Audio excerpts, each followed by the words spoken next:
ad promoting South Australia tourism is under fire for being offensive and ageist, and there's some of the nicer comments, if you would believe that. True. Now, the video shows a gentleman in his 70s visiting popular landmarks around Adelaide for the first time. Dave, as he's known, looks sombre and teary on his holiday, and then comes this punchline. Don't feel sorry for old mate. It's his own damn fault he didn't visit Adelaide sooner. What do you think about that? Well, our Masters of Spin join us now to tell us their thoughts. Advertising and marketing experts, Adam Ferrier and Matthew Bywater. Welcome to you Morning, both. guys. Adam, some of the other comments that I saw, appalling, shocking, depressing, waste of money, not really something you want to be associated with. It certainly hasn't been well received. What did you think? I think, first of all, South Australian advertising has been amongst the best for years. It's been absolutely fantastic.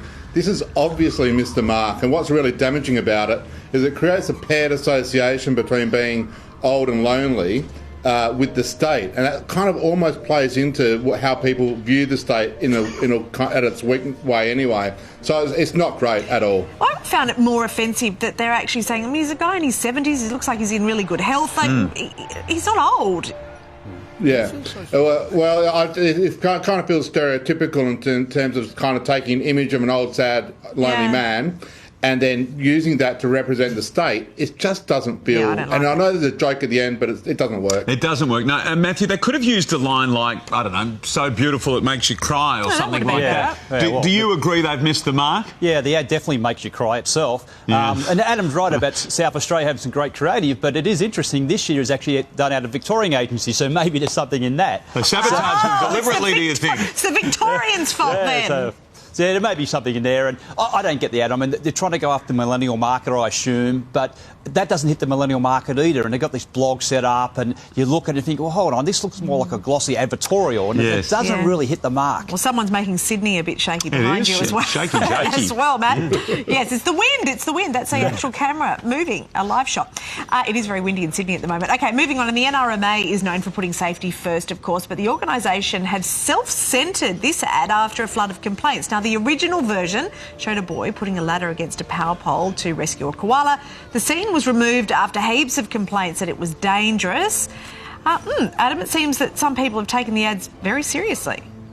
Yeah, it feels like a few people have, and it also feels like NRMA Insurance has taken the complaint seriously as well by self-editing it before there was any kind of major concerns. It's not unusual for advertising to edit after a first release, and they've gone and done that, and well done to them. What's interesting though, Matthew, so the two ads that we've seen so far today, we have to agree, given one, the reaction, and secondly, on this one, the recut, they haven't got the ad right. So does it happen more than we think? Well, I think it's going to get tougher and tougher as time goes on. There seems to be a lot of keyboard warriors with an axe to grind, and they're looking for an excuse to actually push their agenda. So it's something we have to be aware of, and it's just something we've got to be flexible with. But the other thing is that we often talk about in this segment is that you've got to be different to have cut through, and sometimes that works and sometimes it doesn't. So I guess it's about, taking calculated risks. Talking about taking risks, Sydney Water starts issuing fines for breaking the drought restrictions. I like this one. That's not the risk.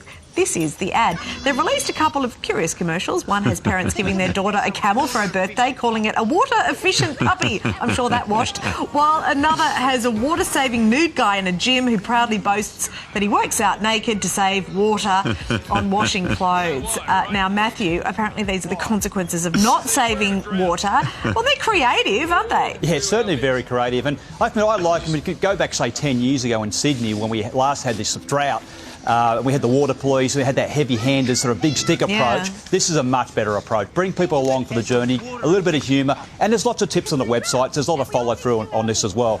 On how you can buy a camel. Touch of the old Austin Powers and the guy walking through the gym too. And it's very nicely done. Intricate. Now, Cadbury is copying some flack also, Adam, for two campaigns. One was in India where a multicoloured block of chocolate was released with white, milk and dark varieties. It was meant to symbolise diversity. And another in Britain where the chocolate wrapper has no words to raise awareness of loneliness among the elderly. So the backlash is over the company making statements on social issues. I guess this question often pops up. Is that what we want Cadbury to be doing, and would they have expected this backlash? Yeah, this is ridiculous advertising, I think.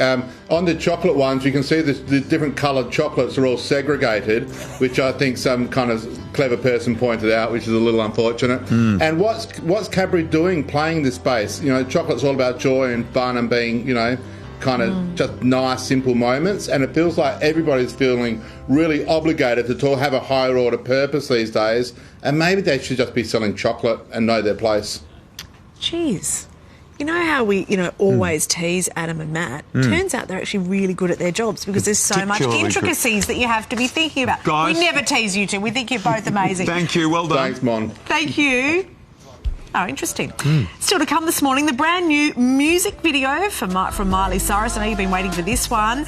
For her breakup song for Liam Hemsworth. Is it sad? Of course it's sad, but it's also defiant. Okay, well, we're going to see it next. I actually have no idea, but we're going to find out. See it next.